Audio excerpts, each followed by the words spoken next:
The movie starts with a charity worker named Mary driving an illegal immigrant from Belarus named Nina and her daughter to a new job she's placed her in. She'll be working as a domestic servant. They stop for a pee break on the side of the road. Nina takes her daughter close to the woods to relieve herself, but she hears screams and runs back to the car. Suddenly a man appears, begging for help. The women quickly get in the car, leaving the man behind to be caught by the people chasing him.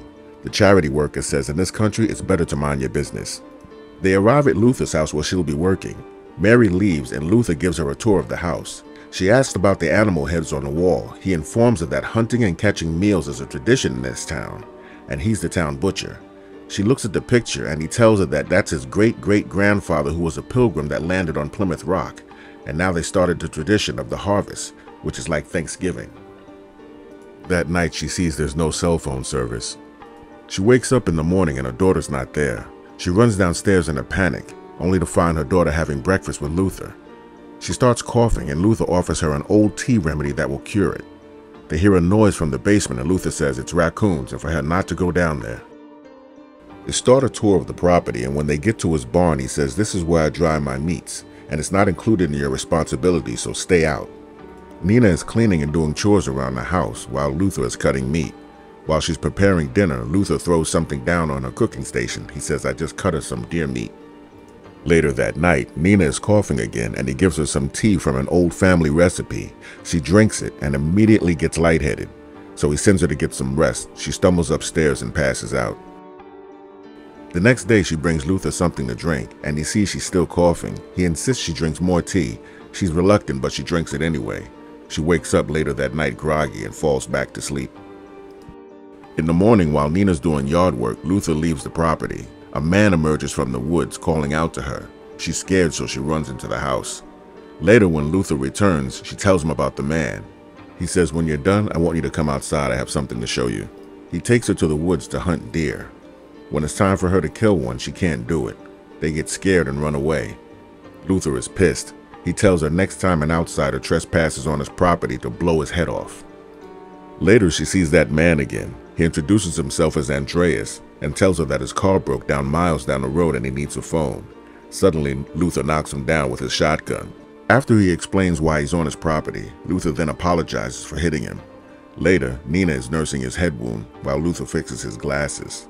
Luther gives them both his special tea, while Andreas is telling him he's on his way to Jamestown to open up a restaurant. Luther says he'll have his mechanic look at his car and tells him he can stay there until it's fixed. Andreas helps Nina clean up and they decide to drink some of Luther's wine. He asks if she's his woman and she says no. He was the only one who would hire her since she's here illegally in the country. He says he was illegal too from Colombia, so he understands. She sees someone watching. She wakes up the next morning and again her daughter Bella is missing. Nina and Andreas go outside and see Bella with Luther. Later, Luther tells him he drove to his neighbor's house while they were sleeping and invited them over for a dinner party. They're excited to meet them.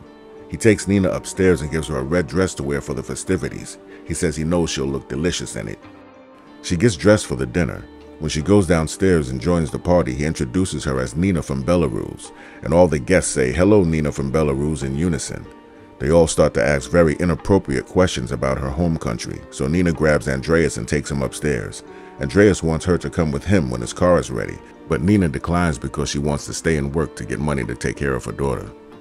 They're about to sit down and eat, and Luther wants Andreas to accompany him to the barn to talk to the mechanic about his car. When they arrive at the barn, Andreas sees something that surprises him, and Luther knocks him out.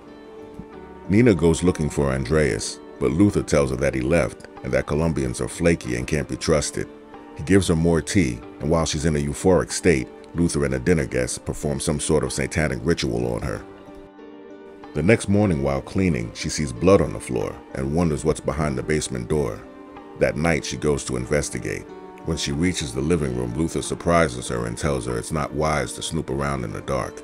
She says, "I'm sorry, I'm going back to bed," and he tells her that's a good idea. The next morning, Luther says he'll be back shortly as he drives away in his truck. That's when she goes back inside and hears a muffled voice coming from the basement. Nina gets an axe and chops open the door. When she goes downstairs, she sees Andreas is tied up and his eyes are cut out of his head. She covers his eye sockets and grabs her daughter and takes Andreas outside to escape. While making their way through the woods, Nina is knocked out. Nina awakens tied up in the bedroom, asking to be let go. Luther gives her food and takes Bella. He comes back later with tea and tells her if she doesn't drink it, he'll give it to her daughter. She drinks it and falls asleep. He comes back later dressed as his grandfather in the picture. He takes Nina to the bathroom. Luther is covered in blood. He tells Nina to disrobe and get in the bathtub.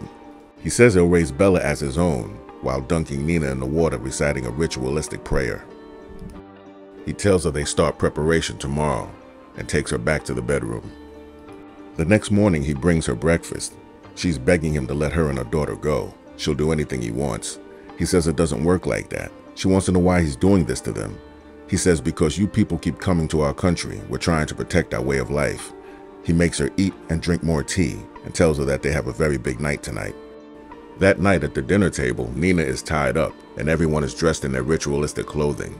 Mary, the charity worker who placed her in the home, is there also. Luther says a prayer about their forefathers, the Pilgrims, and then covers a pot to show that they will be eating Andreas for dinner. Nina vomits on one of the dinner guests, and they say we'll have to purify her again before we begin the ceremony. Mary says we'll continue tomorrow. Luther screams, "Nina, you've ruined dinner."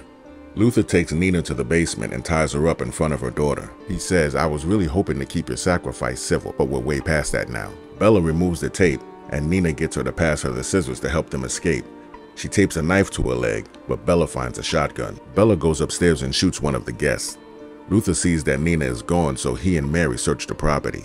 Mary finds her first, and Nina takes her out. She locks herself in the barn, and there she sees pieces of human bodies. Luther breaks the chain and enters. He says, "If you kill me, you'll go to jail and your daughter will be in a foster home anyway." She says, "You're right. In this country, I don't exist, so no one will be looking for me after I'm finished killing you." And she shoots him. He doesn't die, and he locks her in a closet. She forces her way out and finds Luther with Bella. They fight, and Nina falls on a deer antler and it pierces her leg. He starts choking her, so she uses it to stab him, ending his life. Nina and Bella take his truck and drive away.